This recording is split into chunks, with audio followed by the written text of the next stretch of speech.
እንግዲህ ባልና ሚስት ወደ ቀድሞ ቦታቸው ምናምን ነገር ተመልሰዋል። መሆንም ያለበት እንደዛ ነው ትላላችሁ። ከዚህ በፊት ብሩኬ ብቸኛ ደጋፊ ነበረ።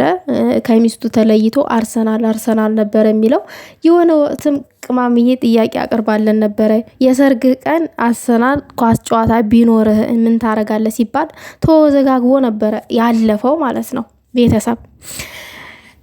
ዛሬ ላይ ግን ቅማምዬ አርሰናል በስተመጨረሻ ሲያሸንፍ ዋንጫ ሲያነሳ እኔም የአርሰናል ደጋፊ ነኝ ብላ ቃል ገብታለኝ ማለት ነው ለባልተቤቷ። በጣም ደስ የሚል ነገር ነው። እንግዲህ ባልና ሚስት ከአንድ ወንዝ ይቀዳል ብለን ሳንጨርስ ጭራሽ አንድ ክለብ ደጋፊ ሆነውልናል ማለት ነው። እኛም ምኞታችን ተሳክቶልናል ማለት ነው።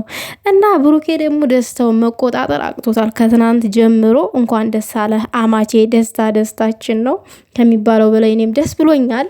እንደዚህ ስለቦረክ እንደዚህ ደስ ብሎ ስላዩኝ በጣም ደስ ብሎኛል። እንግዲህ ያው ምንም ማድረግ አይቻልም።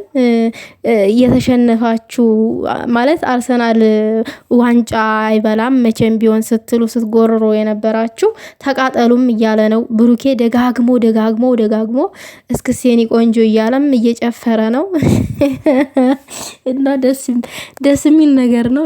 ደስታችን ነው አማቻችን። አንተ እንደዚህ ደስተኛ ከሆንክ ያው ልጃችንንም በደስታ እንደምትይዝልን እንደምታኖርልን ስለማንጠራጠር ማለት። አረ ወይኔ ቤተሰብ